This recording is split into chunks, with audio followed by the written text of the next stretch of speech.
গতি না নাহিদের নেশা স্কিল, তার গুরু তালহা জুবায়ের নাহিদকে ভাবেন আরেকজন মুস্তাফিজ হিসেবে।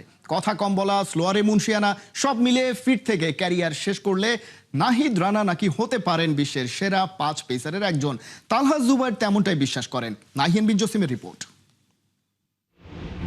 যেই পাকিস্তান দল পেস বোলিং দিয়ে রাজত্ব করে তাদের বিপক্ষেই পেস বোলিংয়ে বাজিমাত টাইগারদের।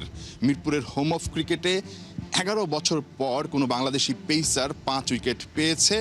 আউট অফ সিলেবাস পাকিস্তান একেবারে ভরকে গিয়েছে, যেখানে কিনা স্পিন দিয়ে আসলে বাংলাদেশ নর্মালি হোম সিরিজগুলোতে রাজত্ব করে থাকে। আমার সঙ্গে আছেন পেস বোলিং কোচ তালহা জুবায়ের। এই সময়টায় কি ধরনের কাজগুলো আসলে নাহিদ রানা করেছে, কিংবা আপনার কাছে চেঞ্জটা আসলে কোন জায়গাটায় চোখে পড়েছে বেশি? যদি আমি একদম ছোট্ট নাহিদ রানা থেকে আজকে নাহিদ রানাকে কম্পেয়ার করি, তাহলে যেই ডিফারেন্সটা ছিল, পেসের কোনো ডিফারেন্স নেই। পেস নাহিদ রানার এরকমই ছিল সবসময়, তবে ম্যাচুরিটি অনেক এসেছে। এখনও ওর মাইন্ডসেট আপনি অনেক কাজ করে। ও তাসকিন, মুস্তাফিজ এদের সঙ্গে অনেক কথা বলে, বাইরের অনেক পেস বলারের সঙ্গে ও কথা বলে যারা এক্সপিরিয়েন্স। গতির বাইরে আসলে গতি নিয়ে সে বলেছে খুব বেশি টেনশন করে না, স্কিলটা নিয়ে বেশি কাজ করে। সো কোন জায়গাটায় মনে হয়েছে যে সে অনেক সাকসেসফুলি আসলে জিনিসগুলো করতে পারছে? দেখেন, নাহিদ রানার একটা বল নিয়ে খুব অনেকে কথা বলে না।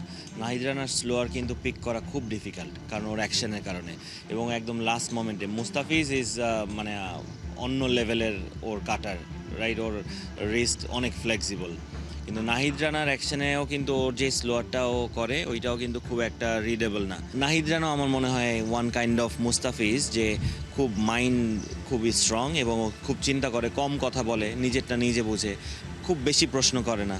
যেটা শন টেটের সঙ্গে আমার কথা হচ্ছিল, তো শন টেটও বলছিল যে হ্যাঁ, নাহিদ রানা কিন্তু আসলে অত বেশি প্রশ্ন করে না এবং ও খুব নিজেরটা খুব ভালো জানে। পেস বোলারের কিন্তু এটা নেশা, যে বলটা হাতে পাবে তারপর আসলে গতিতে বোলিং করবে।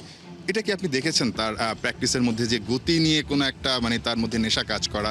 এখন নাহিদ রানা যদি পেসের পিছনে ছুটতো, নাহিদ রানার ক্যারিয়ার কিন্তু এরকম হতো না।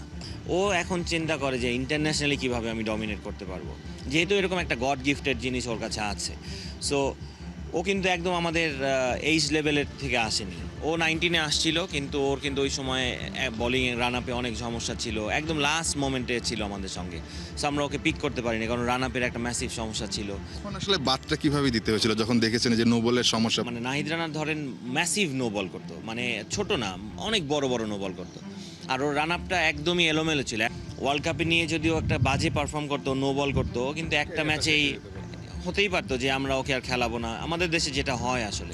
কি বলে যে ওইটা তার ক্যারিয়ারের একটা বড় থাকে না, যে কি বলবো, আসলে ক্যারিয়ারের সামনে এগিয়ে যাওয়ার জন্য একটা বড় পাথেয় ছিল। আলমগীর ভাইয়ের সঙ্গে আমার রানার সাথেই আমার কথা হলো, দুইজনের সাথেই, যে আমরা নেক্সট 6 মাস কোনো বোলিং নিয়ে কাজ করব না, নেক্সট 6 মান্থস ওর শুধু রান আপ নিয়েই কাজ হবে। ওর run up is okay, then he is okay.